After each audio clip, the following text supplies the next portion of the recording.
Hello, and welcome back to Together Facing the Challenge. We are in session 5, welcoming diversity. Um, Welcoming diverse youth into our home requires long-term exploration, acceptance, and patience with ourselves and our youth. So we just wrapped up session 4, and I hope that you enjoyed that. We talked about effective and ineffective consequences. We talked about implementation consistency. We talked about behavior contracts, how to formulate those, and how to utilize those as well. So I hope that you were able to benefit from some of that. And today, like I said, we're going to go ahead and delve right into uh, the welcoming diversity. So some of the learning objectives are that we're going to learn that individual identity includes racial, ethnic, sexual, spiritual, and other components of identity. Examine your individual identity and consider the role that it has in your self-concept and interaction with others. And we'll learn about the impact of foster care placement on youth's ability to develop their unique individual identity. Determine and evaluate strategies to help you develop that identity, and then you use a goal-setting tool to set short and long-term personal development tools.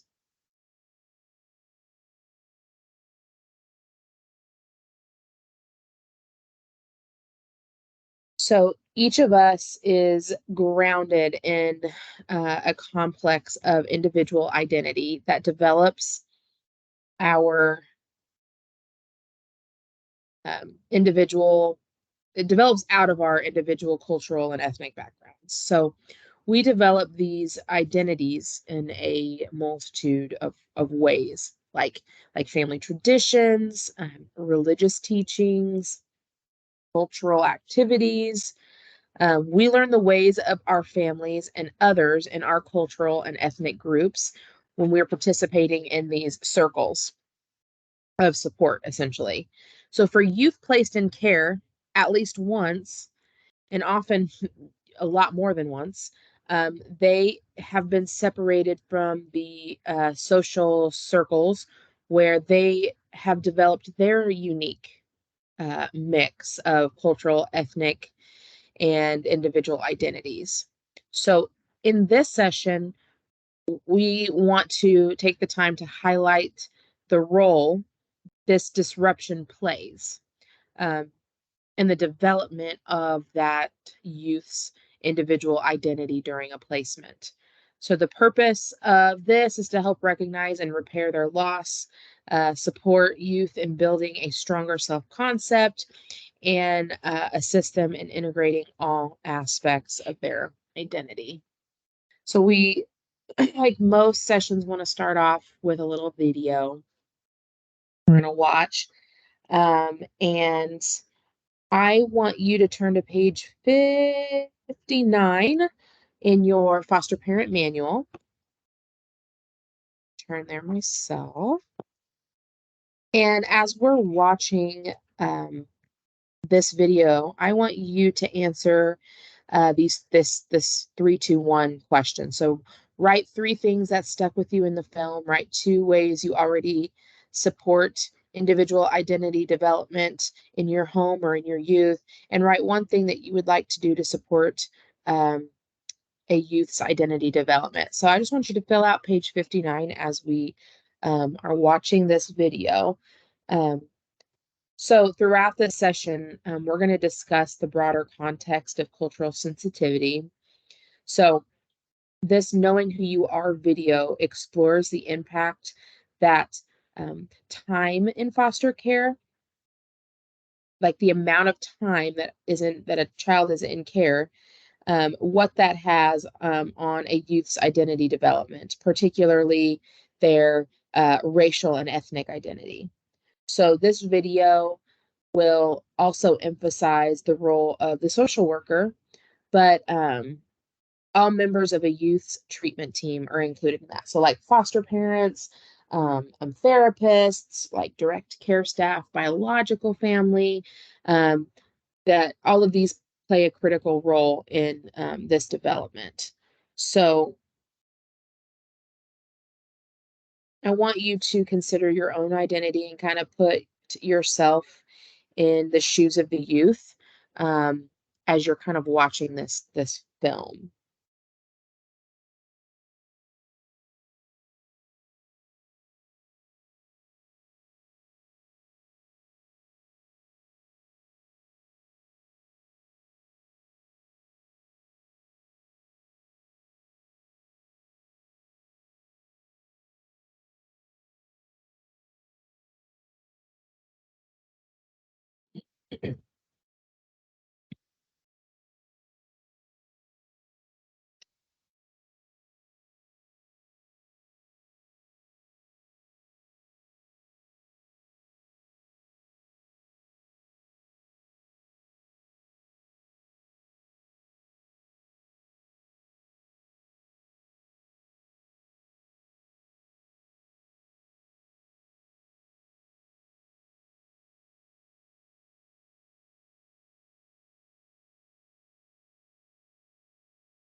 So I hope you were following along in your foster parent manual, filling out those questions. We may discuss those when we meet together. So it's critical for foster parents and case managers to respect, to recognize and offer chances for individual exploration of cultural, historical, and gender issues, which is a core principle of trauma-informed care. Your racial identity is you how you view yourself in terms of race. Your ethnic identity is how you view yourself in relation to those with whom you share a common ancestry or history. And your cultural identity is how you view yourself in relation to those with whom you share similar beliefs, values, and traditions. And then your individual identity is your self-concept and how you express all the complex parts of your personality and history. So, for example, we see this, we see Anashe is an African American teenager living in New York City whose parents immigrated from South Africa before she was born. As a member of the Black community, she is aware of the struggles faced by minorities in America and is proud of their many important contributions to society. She understands that her parents and extended relatives lived through uh, apartheid. Maybe I said that wrong. I don't know how to pronounce that. In South Africa, and she admires her ancestors for enduring such hardship. Living in a neighborhood of mostly African immigrants, Anashe participates in traditional holiday festivities such as the Rites of the Rain Queen. While as a first-generation American, she also celebrates the 4th of July, which is her cultural identity. And over time, Anashe is knitting together her individual identity by trying various hairstyles, exploring her gender expression, and making connections among all components of her identity, including her race, ethnicity, and culture.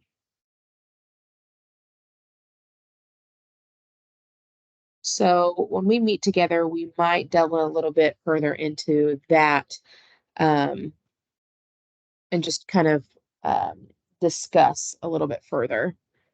Um, so like we said here, your ethnic identity is how you view yourself in relation to those with whom you share a common ancestry and history. Your identity is how you view yourself in relation to those that you share similar beliefs, traditions, and values with. And so some additional components of identity include your gender identity, your sexual orientation, nationality, and any others. So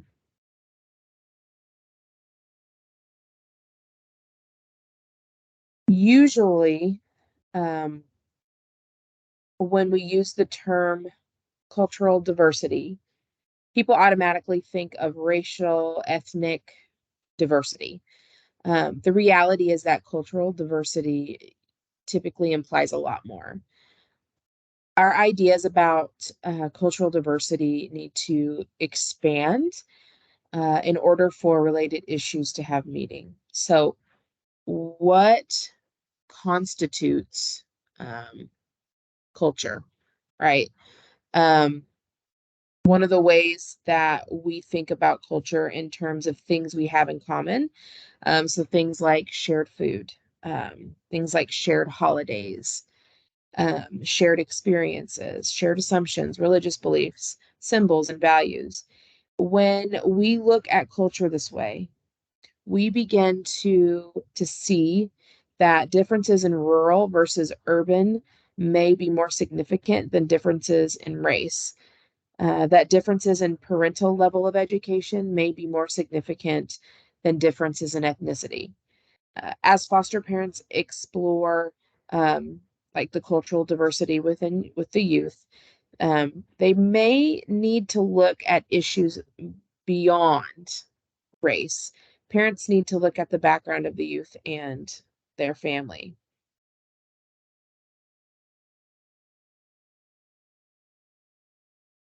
So, assessing one's own cultural heritage.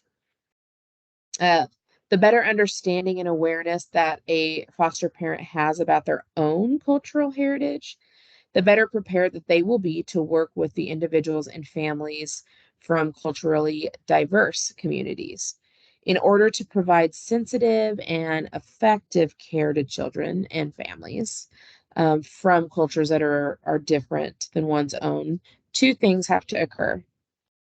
One, an awareness of one's own cultural values and beliefs, and a recognition of how they can influence attitude and behaviors.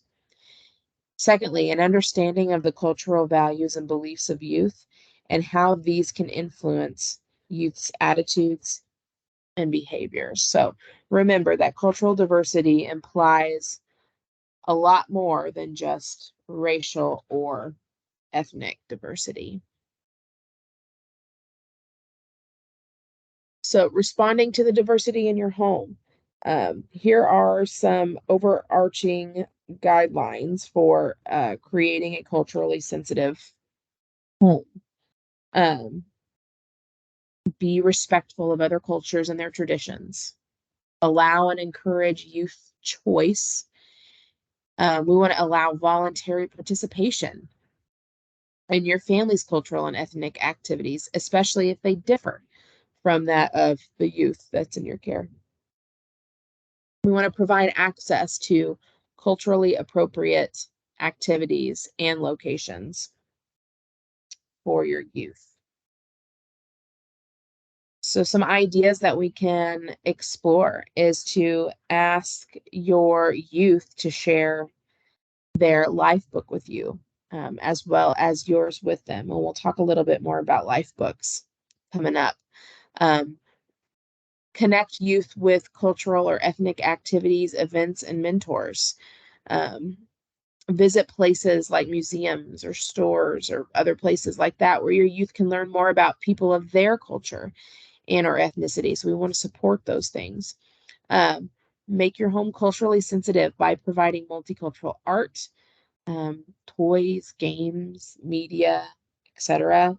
Um, magazines, movies, books, things like that. Um, And if you can think of any other that's not on this list, definitely write that down in your notebook. And when we discuss it, I'd love to hear maybe what you're integrating or using and how that's worked for you.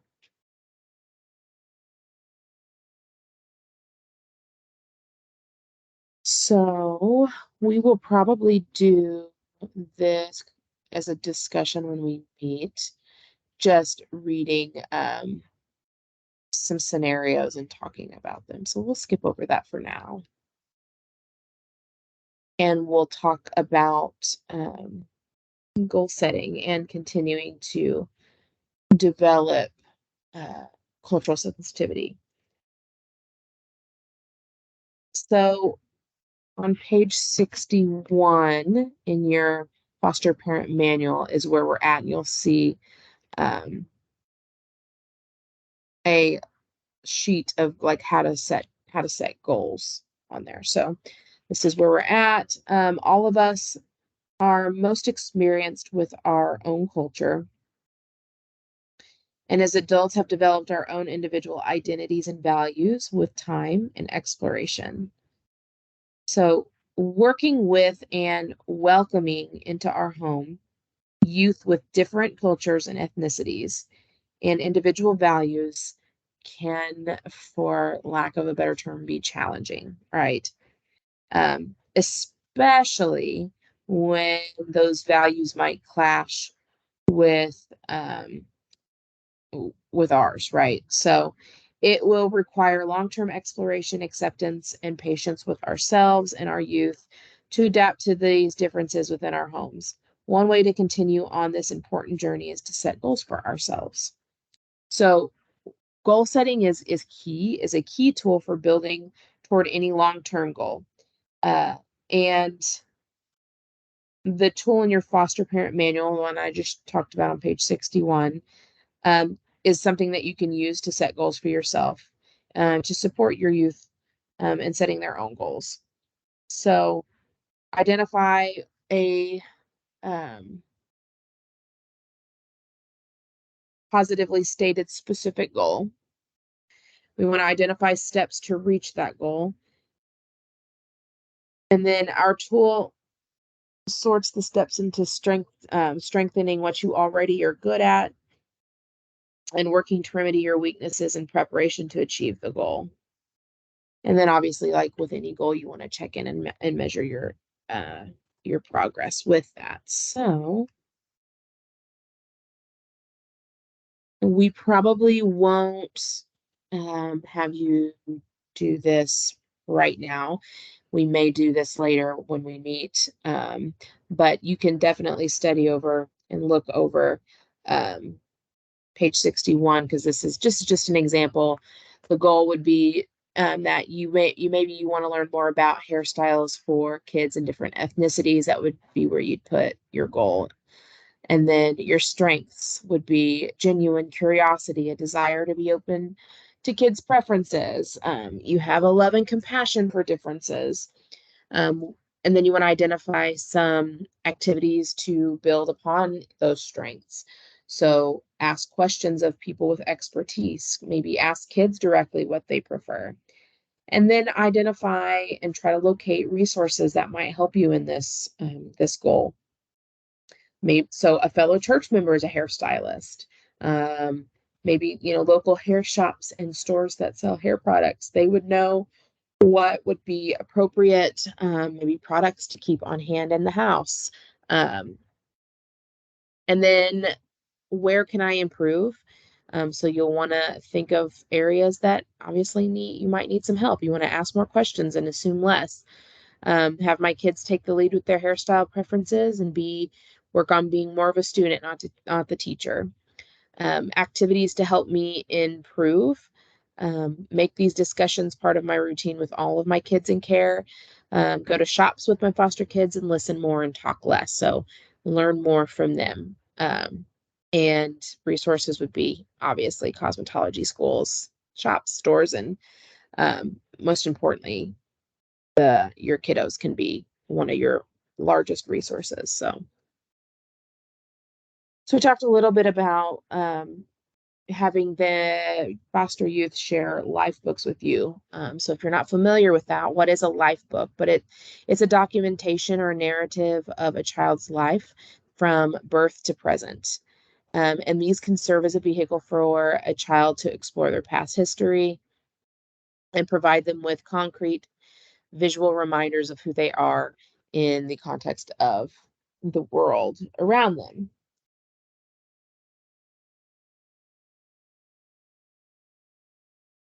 So reviewing the child's life book can be helpful, and it can be um, difficult at times. Um, it can be a difficult activity to um, kind of rehash, because the youth may re-experience some of their trauma, when they disclose this book and when they're kind of rehashing their past and going through it. So um, even simply working on it can cause that. So um, remember, it's always important to set up a safe and nurturing environment, and just frequently use those check-ins with your youth. Um, but regardless, it's helpful, but it can be um, difficult. And in thinking about cultural diversity and sensitivity, life books can be a really good avenue to explore with a child their own feelings and the perceptions of maybe who they are. So A life book, we said, is a documentation or narrative of a child's life from birth to present. The focus is on the child's feelings and understanding of major life events through the interpretation of these events. The life book can serve as a vehicle for a child to explore their past. Um, so it provides them with concrete reminders of who they are in the context of the world around them. Yes. Um, this can be very difficult for any youth really to process um, because of their past. So we've kind of talked about that already, but just remembering that as you um, work on and share with and have the youth share their life book with you, that it can be traumatic. So it needs to be kind of a delicate thing, but also remembering that it is very important and can be very helpful for a child to cope and help them to really explore who they are. Um, so there is a form on page 62 of your foster parent manual that helps you to kind of it's a life book guide. Um,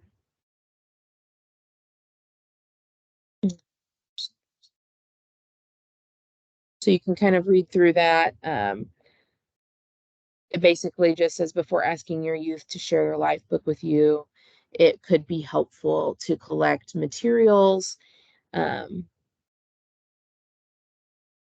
like photos or digital photo albums, videos, keepsakes, collectibles, or things like that, that you might be able to share a little bit of your life with um, to the youth. So this could potentially be helpful in helping them to kind of understand uh, how to kind of create their own keepsakes and life book as well. So you can present your items however works best in your situation. Um, it might be helpful for you to share first, just to kind of model how to share this life book. So um, other youth might want to go first or even take turns showing parts of your life. The important thing is that you can build a relationship and learn from each other when working on these life books and sharing them. Um, so always ask your youth if they would feel comfortable in sharing that. Never make them if they don't want to, obviously. Um, if they do feel comfortable, set up a good time to do so in a comfortable location in your home and prompt the child to share the life book in whatever way that they want to. They can stop at any time. Encourage them to stop if you notice that they're becoming distressed um, with those verbal and nonverbal cues. And then using this home practice guide in your manual here, um, consider the following as you review the life book. So, what family and traditions seem to be really important to this youth? What activities do they remember as some of their favorite ones? What clothes, art, or media do you notice pretty significantly or in a pattern in their memories? And what can you learn about the child's individual identity, their individual strengths, their aspirations and values through this life book? Um, so, and then how can you actually further nurture their individual development just based on what's in their life book? And then, as always, if they do opt to share with you and share their life book with you, don't forget to thank them for that, because it is a huge piece of it is their life, you know. And so for them to be able to be vulnerable and willing to share that, make sure that you are appreciative of that. One thing to note is if your youth does not have a life book, um, or if it's not been updated, talk to the case manager about this. Um, if possible, advocate to develop and or update the child's life book. Um, it's just, yeah, it's very important for the youth to be able to document those things. It's definitely a good coping mechanism, but also a way to ground their identity and be able to deal with that. Sorry, my dog just crawled all over me. Okay, so session 5 was pretty short, which is not always a bad thing. Um, but just as a wrap up, we learned today the impact of foster care placement on a youth's identity and development. Um, the fact that so many youth come from sometimes multiple placements.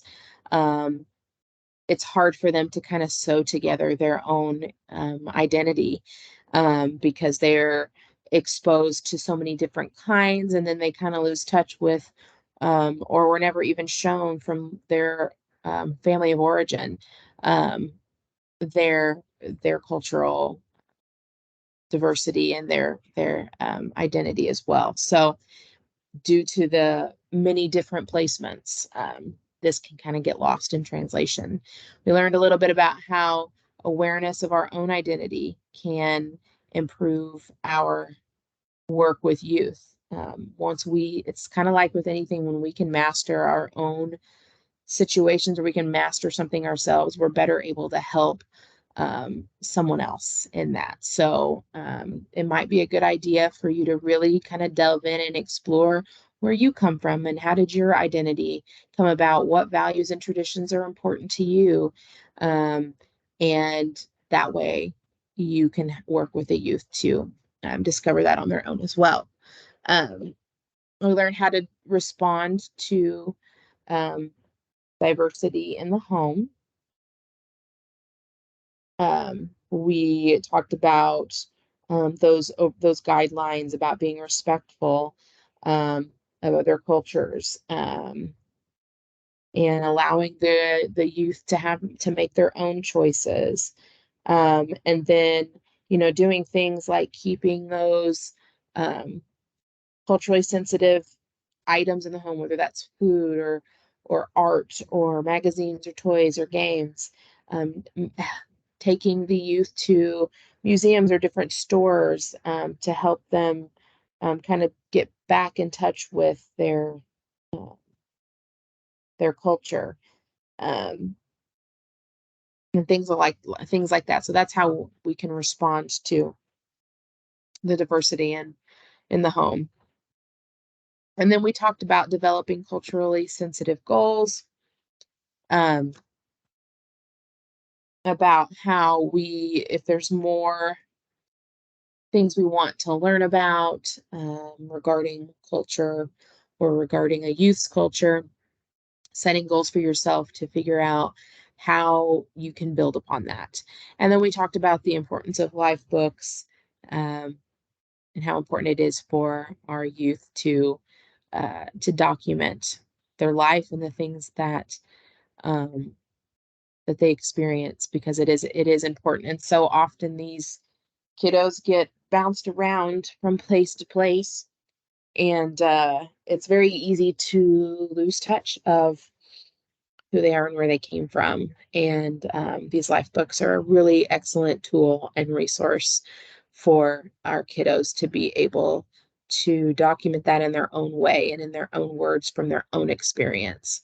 So if a kiddo comes to you and does not have a life book, make sure and reach out to the case manager so that they can work on it and have it if they want it. So next session is we'll talk about transition to young adulthood in session 6. We are almost done. We will plan on meeting together and delving in a little bit deeper in session 5 in discussion. So thank you so much for hanging out, and I will see you guys soon.